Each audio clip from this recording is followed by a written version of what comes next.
সংসারে সকলে উঁচুতে উঠতে চায়, কেউ নত হতে চায় না। সবাই এটা মনে করে যে নত হওয়ার অর্থ হলো তাদের আত্মসম্মান এবং অহংবোধের বিরুদ্ধাচরণ করা। তাদের মনে হয় যে যদি আমরা নত হই, সংসার আমাদের দুর্বল মনে করবে, তাদের শৌর্য এবং তাদের ব্যক্তিত্বের অপমান হবে। কিন্তু এটা কি সত্যি? প্রত্যেকবার নত হওয়ার অর্থ কি সম্মানহানি হওয়া? কখনোই নয়। আপনি নিজের জীবনকেই দেখে নিন। আপনার কোনো অমূল্য জিনিস যদি নিচে পড়ে যায় তাহলে তাকে কিভাবে তোলেন? সেই বস্তুকে তোলার জন্য আপনাকে নত হতেই হবে। আপনি বড়দের আশীর্বাদ কিভাবে লাভ করেন? আপনি নত হয়ে তবেই তাদের আশীর্বাদ লাভ করতে পারেন, তাই না? ভেবে দেখুন, আপনি একটা পথে হাঁটছেন, আপনি দেখতে চাইছেন যে আপনি সঠিক পথে হাঁটছেন কিনা, পায়ের নিচে কাঁটা পড়ে আছে কিনা। কিভাবে দেখবেন? আপনাকে সেই মাথা নত করেই দেখতে হবে। এর অর্থ কি? অর্থ খুব সহজ। প্রত্যেকবার নত হওয়া অনুচিত নয়, সেটা কোনোভাবেই সম্মানহানি নয়।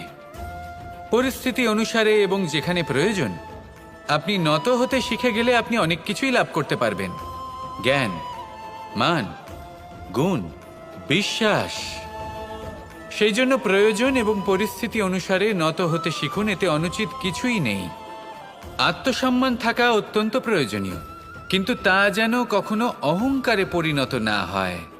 এই বিষয়ে অবশ্যই নজর রাখবেন এবং আমার সাথে ভালোবেসে বলবেন, রাধা রাধা। বিন্দু বিন্দু জলেই সাগর নির্মাণ হয়। এবার এই কথা আমরা সকলে জানি। আপনি কি এই কথাটা জানেন যে ছোট ছোট সুখের দ্বারাই বড় সুখ লাভ করা যায়? একজন বাবাকে দেখুন, সন্তানের জন্ম থেকে তার যুবক হওয়া পর্যন্ত তার সাথে ছোট ছোট সুখ যাপন করেন। এই ছোট ছোট সুখগুলি তাদের প্রেমের সম্পর্কে গভীরতা নিয়ে আসে এবং প্রেমের এই গভীরতা তাদের জীবনে বড় সুখ নিয়ে আসে। এটা ঠিক সেই রকম যেরকম বিশাল এক সমুদ্রে, গভীর এক সমুদ্রে অমূল্য রত্ন খুঁজে পাওয়া যায়। এটাও ঠিক সেই রকমই। সেই জন্য জীবনে বড় বড় সুখের খোঁজ করতে গিয়ে সময় নষ্ট করবেন না। এই যে ছোট ছোট সুখ আছে, এগুলোকে যাপন করা শুরু করুন, এগুলোর আনন্দ লাভ করুন, এগুলো নিয়ে উৎসব পালন করুন। প্রেমের গভীরতা বুঝুন আর এই গভীর প্রেমে মন নিমজ্জিত করুন। তারপরে দেখুন এই মন আর এই জীবন সুপ্রসন্ন হয়ে বলবে, রাধা রাধা। এই সংসারে যখন সাফল্যের পথে আপনি অগ্রসর হবেন, তখন আপনার পরিশ্রম, একাগ্রতা, সাহসের সাথে সাথে সমাজের মানসিকতাও সহ্য করতে হবে। প্রত্যেক ব্যক্তি কিছু না কিছু ভাবেন, কিছু না কিছু বলেন। কিছু মানুষ এমন আছেন যারা ভাববেন যে আপনি কিছুই করতে পারবেন না। তারা আপনার নিন্দা করবেন, আর এই নিন্দার কথা ভেবেই আমরা ভয়ভীত হয়ে পড়ি। সেই কারণে নিজেদের আশা, নিজেদের বিশ্বাস হারিয়ে ফেলি। এবার যদি সেই নিন্দার ভয়ে আমরা লক্ষ্যচ্যুত হই, তাহলে সেটা অনুচিত। সেই জন্য জীবনে শুধু পরিশ্রম করতে থাকুন, সামনে এগোতে থাকুন। যেই দিন আপনি আপনার লক্ষ্য লাভ করবেন, সেই প্রত্যেক ব্যক্তি যারা নিন্দা করছিলেন তাদের দৃষ্টি আপনা থেকেই পাল্টে যাবে, ঠিক কিনা? এই সংসারকে যা প্রাণ চায় তাই বলতে দিন।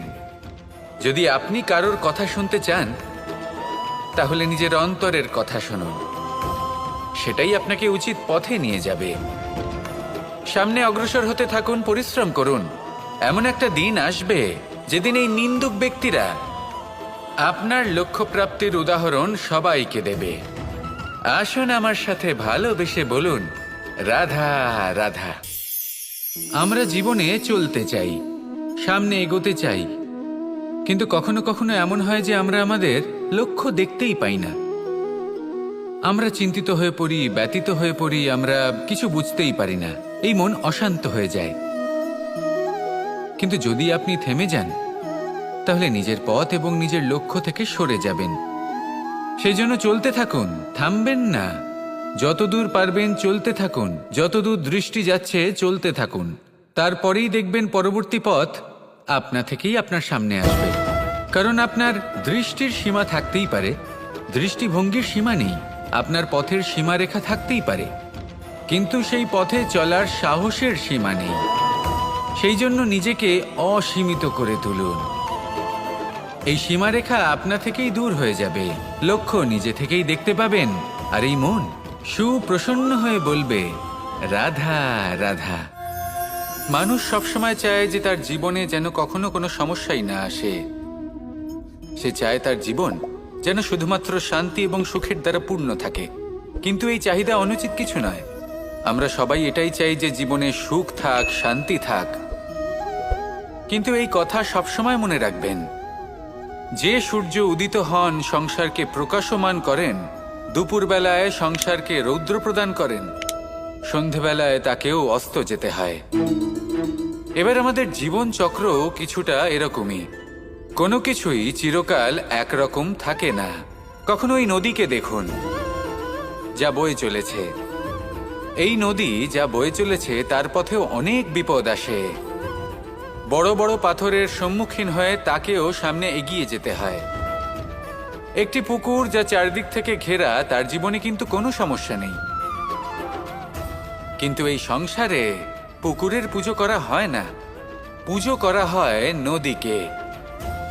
মনে রাখবেন, সমস্যার ঊর্ধ্বে তিনি উঠতে পারেন যিনি সমাধি লাভ করেছেন, যিনি এই সংসারেই নেই। যিনি এই সংসারে আছেন এবং জীবিত আছেন, তার জীবনের সমস্যা হলো শ্বাসবায়ুর মতোই গুরুত্বপূর্ণ। আসুন আমার সাথে ভালোবেসে বলুন, রাধা রাধা। আমরা সবাই জীবনে সুখ লাভ করতে চাই। শুধু জীবনে কেন, জীবনের পরেও আমরা সুখ লাভ করতে চাই। আমরা সকলে স্বর্গের কামনা করি। কিন্তু খুব সহজ একটা কথা, যদি আপনি স্বর্গ লাভ করতে চান তাহলে প্রথমে মৃত্যু লাভ করতে হবে। আপনি যদি প্রাণই না দেন তাহলে আপনি স্বর্গ লাভ কিভাবে করবেন, তাই না? শুধু এই ছোট্ট একটা বিষয় দ্বারা আমরা জীবনে অনেক কিছুই শিখতে পারি। যদি আপনার কোনো লক্ষ্য থাকে, কোনো মনোবাঞ্ছিত স্থান থাকে, কোনো বড় কাজ আপনি করতে চান, তাহলে সেই সবই হবে, কিন্তু শুধুমাত্র কামনা করলে হবে না। আপনাকে কর্ম করতে হবে, নিরন্তর প্রয়াস, পরিশ্রম, পথ খুঁজতে হবে, সামনে অগ্রসর হতে হবে। কখনো অসফল হলে তার কারণ খুঁজতে হবে, বিপদের সম্মুখীন হতে হবে, অন্তর থেকে নিজের শক্তি বাড়িয়ে তুলতে হবে। তবেই আপনি নিজের লক্ষ্য লাভ করতে পারবেন, মনোবাঞ্ছিত স্থান পাবেন।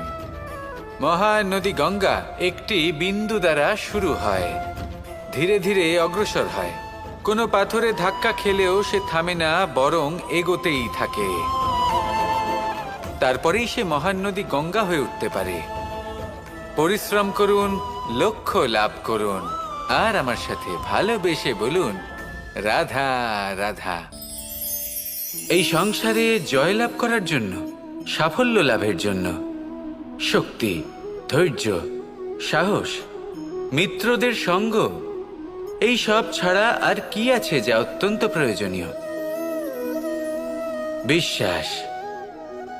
সত্যি কথা বলতে এই বিশ্বাস অত্যন্ত অমূল্য, কিন্তু এটা দুদিক খোলা তলোয়ারের মতো।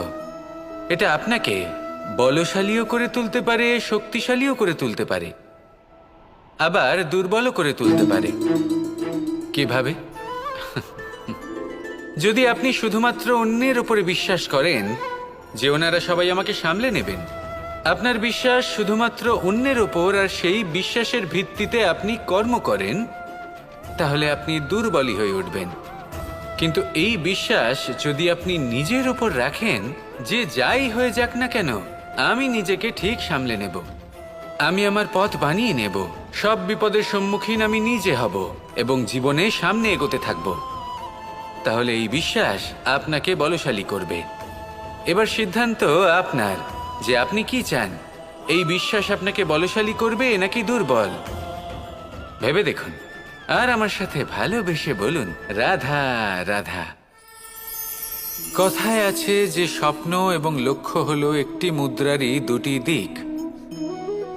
যতক্ষণ না স্বপ্ন দেখছেন ততক্ষণ বুঝবেন কি করে আপনার লক্ষ্য কি? স্বপ্ন দেখে যদি নিজের লক্ষ্য বুঝতে পারেন, সেটা পেতে চান, তবেই সেটা লাভ করতে পারবেন। কিন্তু স্বপ্ন এবং লক্ষ্য এই দুইয়ের মধ্যে একটা ভারসাম্য রয়েছে, যেটা বজায় রাখা প্রয়োজনীয়। একে আমরা বলে থাকি পরিশ্রম। দেখুন, যদি আপনি স্বপ্ন দেখতে চান, তাহলে পরিশ্রম ত্যাগ করে নিদ্রা লাভ প্রয়োজন। কিন্তু যদি আপনি লক্ষ্য লাভ করতে চান, তাহলে আপনাকে নিদ্রা ত্যাগ করে পরিশ্রম করতে হবে। তাই আলস্য ত্যাগ করুন এবং সিদ্ধান্ত নিন যে আপনি কি চান। আপনার জীবনের এই তুলাদণ্ডে স্বপ্নের পাল্লা ভারী হওয়া প্রয়োজন নাকি লক্ষ্যের? আমার মতে এই দুইয়ের মধ্যে যদি ভারসাম্য বজায় রাখেন, তবে পথ নিজে থেকেই সামনে আসবে। শুধু সেই পথে অগ্রসর হতে থাকুন এবং আমার সাথে ভালোবেসে বলুন, রাধা রাধা। বস্ত্র আমাদের সকলের প্রিয়। এটা আমাদের জীবনযাপনের জন্য প্রয়োজনীয়। আমরা সবসময় চেষ্টা করি সেই বস্ত্র পরতে যা পরলে আমাদের দেখতে ভালো লাগে। কিন্তু কখনো এই কথা ভেবে দেখেছেন যে কিছু বস্ত্র যদি স্বচ্ছ হয়, তাহলে তা পুরনো হলেও দেখতে ভালো লাগে? ঠিক তেমনই, যেমন কোনো খাবার যদি মশলাদার না হয়, অত্যন্ত সুস্বাদু নাও হয়, কিন্তু যদি তা গরম হয়, টাটকা হয়, তাহলে খেতে ভালোই লাগে। ঠিক সেইভাবেই যদি কোনো ব্যক্তি সুন্দর নাও হয়, কিন্তু তার কথা খুবই মধুর হয়, তাহলে সেই ব্যক্তি সকলের প্রিয় হয়। কোনো ব্যক্তি যদি ধনবান নাও হন, কিন্তু তিনি যদি গুণী হন, তাহলে এই সংসারে সম্মান লাভ করেন। সেই জন্য কখনো এই বিষয়ে দুঃখ পাবেন না যে আপনার কাছে ভৌতিক স্বাচ্ছন্দ্য নেই। আপনার কাছে সবথেকে বড় বস্তু, সবথেকে মূল্যবান বস্তু যেটা আছে, সেটা হলো আপনার আত্মা, আপনার মন, আপনার বিচারধারা, আপনার গুণ, আপনার কথা। এগুলো সবসময় শুভ রাখুন এবং সবসময় নিজের সাথে রাখুন। এই জীবন সফল হবে এবং প্রেমময় হয়ে বলে উঠবে, রাধা রাধা। ছোটবেলা থেকেই আমি গরু চড়িয়ে অভ্যস্ত, সেই জন্য সকলে আমাকে গোপাল নামে ডাকত। কিন্তু গোপাল হয়ে আমি একটা অমূল্য শিক্ষা লাভ করেছি। আমি দেখেছি যে গৌশালাতে অনেক বাছুরের মধ্যে একটি গাই তার নিজের বাছুরকে অবশ্যই চিনে ফেলে।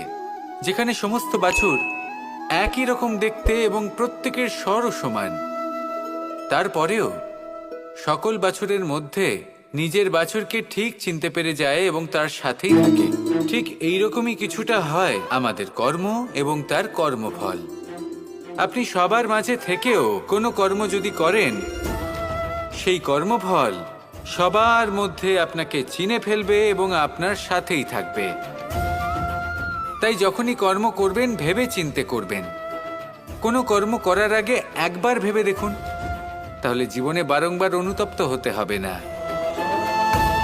কারণ বিষয়টা কিছুটা এরকম যে এই সংসারে আপনি কাল, কর্মফল এবং সময়, এই তিনের হাত থেকে কখনো লুকোতে পারবেন না, কখনো পালাতেও পারবেন না।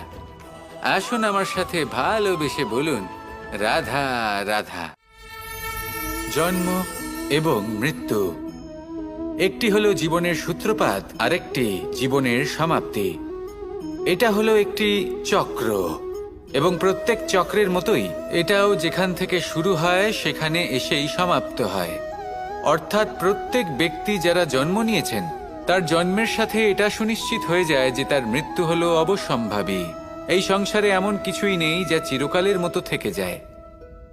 এবার এটা আমরা সবাই জানি। আমাদের কাছে যে জীবনটা আছে, যেটা আমরা যাপন করতে পারি, সেই সময়কালে আমরা কি করতে পারি সেটা গুরুত্বপূর্ণ। এমন কিছু করুন যার ফলে মৃত্যুর পরেও আপনি অমর হয়ে থাকবেন। আমাদের কথা, আমাদের কর্ম এই সংসারে প্রেরণা প্রদান করতে পারে। আর যদি আমরা প্রেরণা নাও জোগাতে পারি, তাও এই সন্তোষ বোধ যেন থাকে যে আমরা আমাদের জীবন ব্যর্থ হতে দিইনি। এই জীবন যাপন করার ইচ্ছেতেই আমরা সময় ব্যর্থ করে দিই। আর এই জীবনকে যাপন করার সর্বশ্রেষ্ঠ উপায় হলো এটাই যে কখন আমাদের মৃত্যু হবে, কিভাবে আমাদের মৃত্যু হবে, এই চিন্তা ত্যাগ করে যেন আমরা বর্তমানে বেঁচে থাকি, আজকে বেঁচে থাকি, আজকে দাঁড়িয়ে কর্ম করি এবং আজ যে সংকট সামনে তার সম্মুখীন হই। ভবিষ্যতের পথ নিজে থেকেই উন্মুক্ত হবে। আপনার জীবনে অনেক বড় বড় বিপদরূপী পাথর আসবে। সেই পাথরগুলিকে এতটাই দুর্বল করে দিন যাতে সেই পথ আপনি অগ্রসর হওয়ার পরে আপনার পেছন পেছন যে সেই পথ দিয়ে আসবেন তিনিও যেন সহজেই পাথর চূর্ণ করে সামনে অগ্রসর হতে পারেন। মনে রাখবেন, আপনার প্রচেষ্টারও একটা মাহাত্ম্য আছে। যদি আপনি কোনো কেল্লার শিখরে পতাকা উত্তোলন নাও করতে পারেন, তাহলেও আপনার প্রচেষ্টার যে মাহাত্ম্য তা কখনো কমে যাবে না। সেই জন্য প্রচেষ্টা করতে থাকুন আর আমার সাথে ভালোবেসে বলুন, রাধা রাধা। মানুষের একটি সমস্যা আছে যে মানুষ সাফল্যকে মাপতে থাকেন, লক্ষ্যপ্রাপ্তিকে মাপতে থাকেন এবং তার তুলনা করতে থাকেন যে ও এত কিছু পেল আর আমি পেলাম না, ওর কাছে এত কিছু আছে কিন্তু আমার কাছে নেই।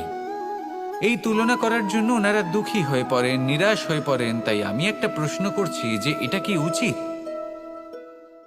এই সংসারে আপনি কি নিয়ে তুলনা করবেন, যেখানে সূর্যদেব চন্দ্রমা দুজনেই আছেন, দুজনেই হলেন বিশেষ, দুজনেই নিজ নিজ সময়ে উদিত হন। এদের মধ্যে একজন না থাকলে তাহলে আমাদের জীবন কঠিন হয়ে পড়বে। ঠিক সেইভাবেই আপনি যদি একটা বড় রেখা অঙ্কন করেন তাহলে অন্য রেখাটি ছোট হয়ে পড়ে না, সে তেমনই থাকে যেমনটা সে ছিল। আপনার অস্তিত্ব কখনো ছোট বা বড় হতে পারে না।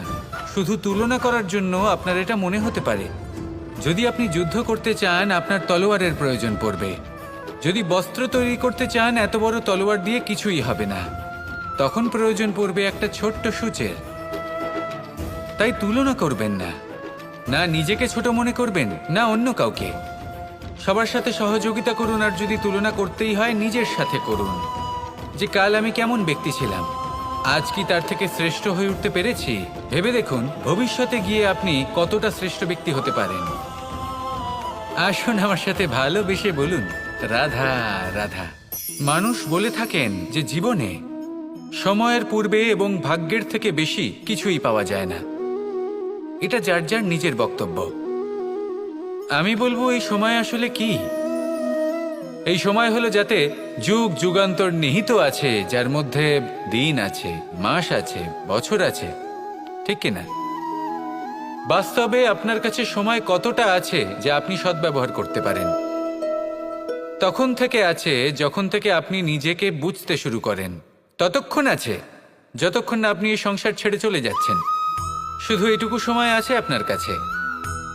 আর যদি ভাগ্যের কথা বলা হয়, তাহলে ভাগ্য হলো সেই পরিস্থিতি যখন মানুষ নিজেকে সময়ের হাতে সমর্পণ করে দেন, তাকে ভাগ্য বলে। অর্থাৎ আপনি জীবনে পরিশ্রম করেছেন, বিপদের সম্মুখীন হয়েছেন, সামনে এগিয়ে গেছেন, কোথাও পৌঁছে গেছেন, এবং তখন আপনার মনে হলো যে ব্যাস এখানেই থেমে যাওয়া উচিত। তাহলে সেটাই হবে আপনার ভাগ্য। যদি ভাগ্যের কথা বলা হয় তাহলে বলবো সত্যবানের ভাগ্যে মৃত্যু লেখা ছিল, কিন্তু সাবিত্রীর কর্ম তাকে পুনর্জীবিত করে তুলেছিল। অর্থাৎ এই ভাগ্য বদল করা সম্ভব কর্ম এবং পরিশ্রমের দ্বারা। ভেবে দেখুন, রাবণ মাতা সীতাকে হরণ করেছিল।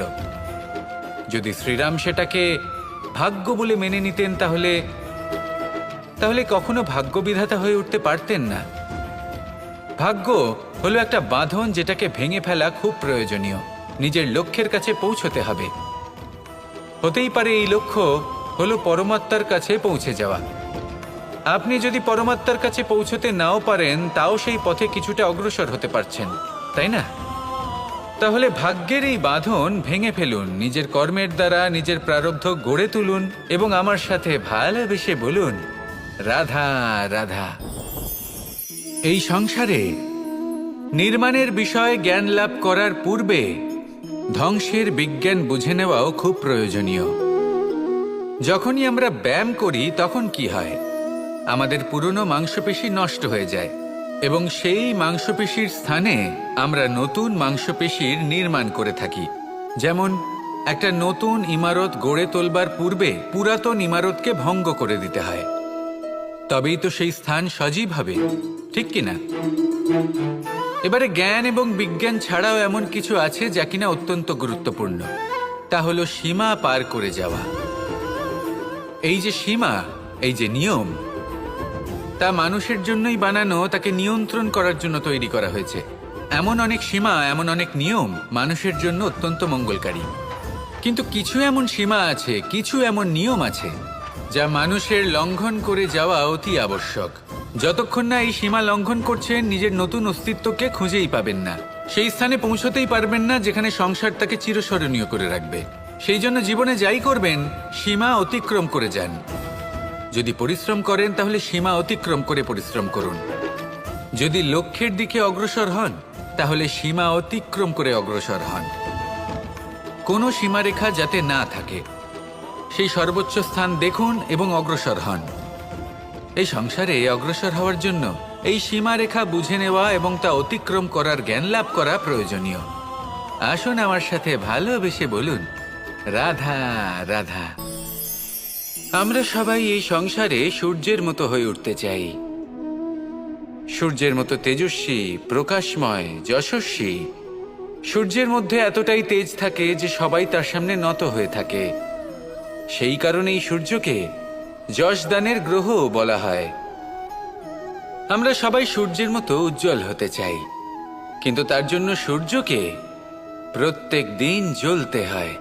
এই সংসারে শুভ ভাব, পবিত্রতা নিয়ে আসার জন্য, প্রকাশ ছড়িয়ে দেওয়ার জন্য সূর্যকে প্রত্যেক দিন অস্তও যেতে হয়, আবার উদিতও হতে হয়। প্রত্যেক দিন জ্বলতে হয়।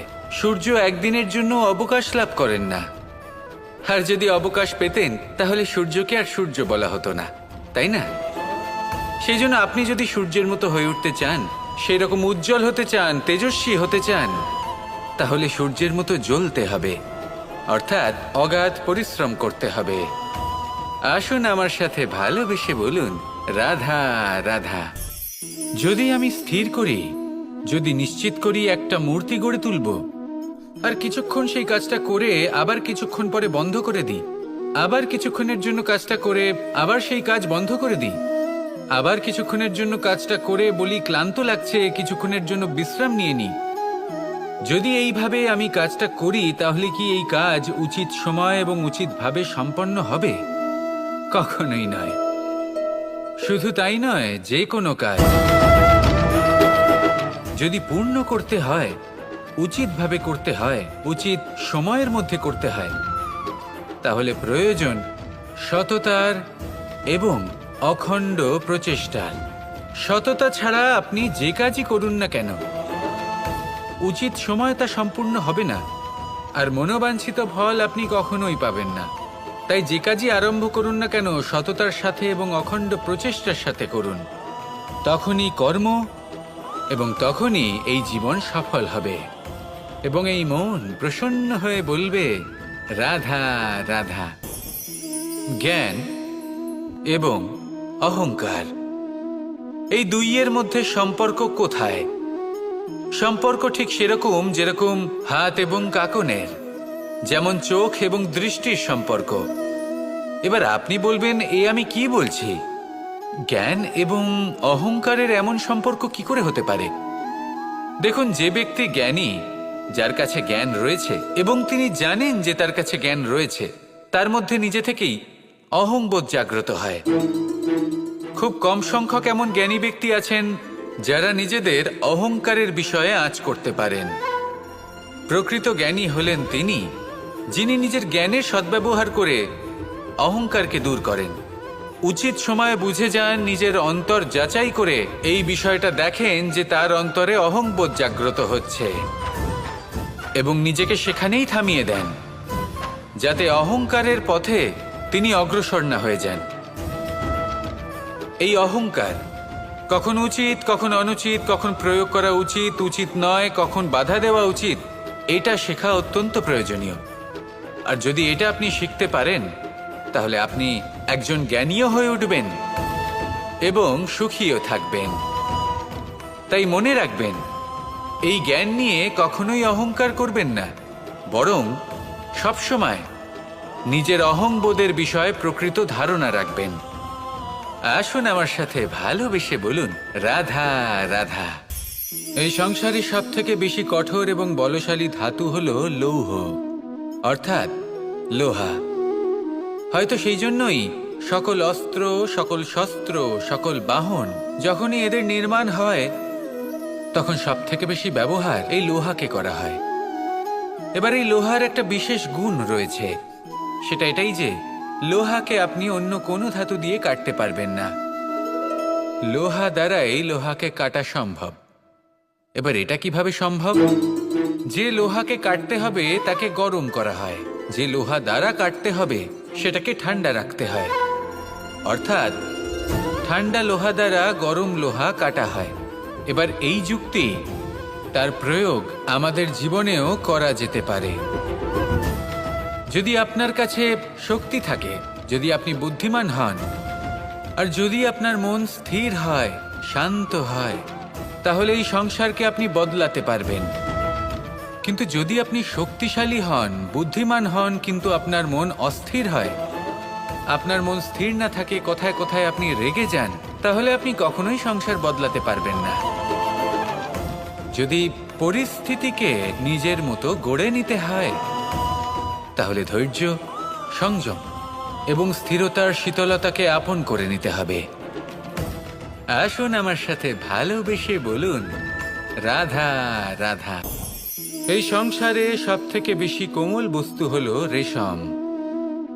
এই রেশম এতটাই কোমল হয় যে এর পুরো একটা থান শুধুমাত্র একটা হাতে ধরা সম্ভব।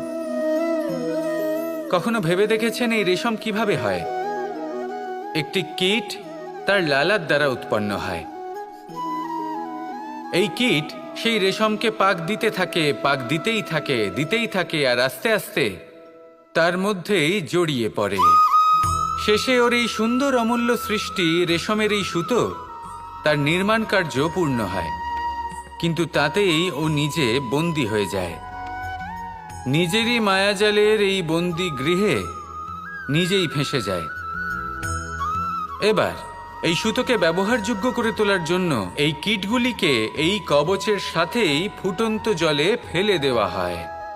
এই সংসারে যদি আমাদের স্বপ্ন এই সংসারের দুঃখ হরণ করার জন্য, এই সংসারে সুখ বিতরণ করার জন্য হয়, তবেই আমাদের প্রগতি সম্ভব। যদি আমাদের এই স্বপ্ন শুধুই আমাদের এবং আমাদের স্বার্থ সিদ্ধির জন্য হয়, তাহলে এই স্বপ্ন আমাদের অন্ধ করে দেবে, আমাদের অন্ধকারের পথে নিয়ে যাবে, আর আমরাও সেই কীটের মতো হয়ে যাব। নিজেদেরই মায়াজালে আমরা নিজেই ফেঁসে যাব, আর শেষে আমরা যদি কিছু লাভ করি তা হবে একাকিত্ব, অন্ধকারময় মৃত্যু। তাই স্বপ্ন অবশ্যই দেখুন, কিন্তু এমনভাবে স্বপ্ন দেখবেন না যে তার এই বন্দিগৃহে আপনি নিজেই ফেঁসে গেলেন। স্বপ্ন দেখুন পরোপকারের, পরমার্থের, সবাইকে উদ্ধারের, অন্ধকারের নয়। তবেই কল্যাণ হবে, আর তবেই এই হৃদয় প্রসন্ন হয়ে বলবে, রাধা রাধা। নন্দ বাবাও খেলার ছলে খুব বড় বড় শিক্ষা দিতেন। অনেকদিন আগেকার কথা, বাবা আমার জন্য একটা মানচিত্র নিয়ে এলেন। এটা ছিল জম্বু দ্বীপের মানচিত্র, ঠিক যেন একটা ধাঁধা, যা টুকরো টুকরো করে বিভিন্ন দিকে ছড়ানো, যেগুলোকে আমায় জুড়তে হতো। ব্যাস শুধু এটুকুই ছিল আমার কাজ। আমি বারবার প্রচেষ্টা করলাম, কিন্তু বারবার অসফলই রয়ে গেলাম। বাবা এটা দেখলেন এবং হাসলেন। বাবা বললেন, একটা কাজ করো, এই প্রত্যেকটি অংশকে উল্টে রাখো। আমিও উল্টে রাখলাম। তারপরে দেখলাম প্রত্যেক অংশে মানুষের শরীরের কোনো না কোনো অংশ চিহ্নিত। কোথাও হাত আছে, পা আছে, কোথাও মুখ আছে। বাবা বললেন যে এবার এটা জুড়তে চেষ্টা করো। আমিও জুড়ে দিলাম। মানুষের মানচিত্র পূর্ণ হলো। এবার বাবা বললেন, এটা উল্টে রাখো, মানচিত্র পূর্ণ আকার ধারণ করেছে। আমি বললাম, ঠিক আছে। আমি উল্টে রাখলাম, দেখলাম জম্বুদ্বীপের মানচিত্র পূর্ণ হয়েছে। বাবা বললেন, যদি দেশকে সফল করে তুলতে চাও, শক্তিশালী করতে চাও, স্থির বানাতে চাও, তাহলে সবার আগে দেশবাসীকে একত্রিত করতে শেখো। সকল সৈন্যগণ যখন একজোট হয়ে দাঁড়াবে, তখন দেশের শক্তি আরো বেড়ে যাবে। শুধু তাই নয়, বাবা বললেন, যদি ভালোবাসার সাথে জড়িয়ে পড়ো, তাহলে পরমাত্মাও তোমার সামনে এসে দেখা দেবেন।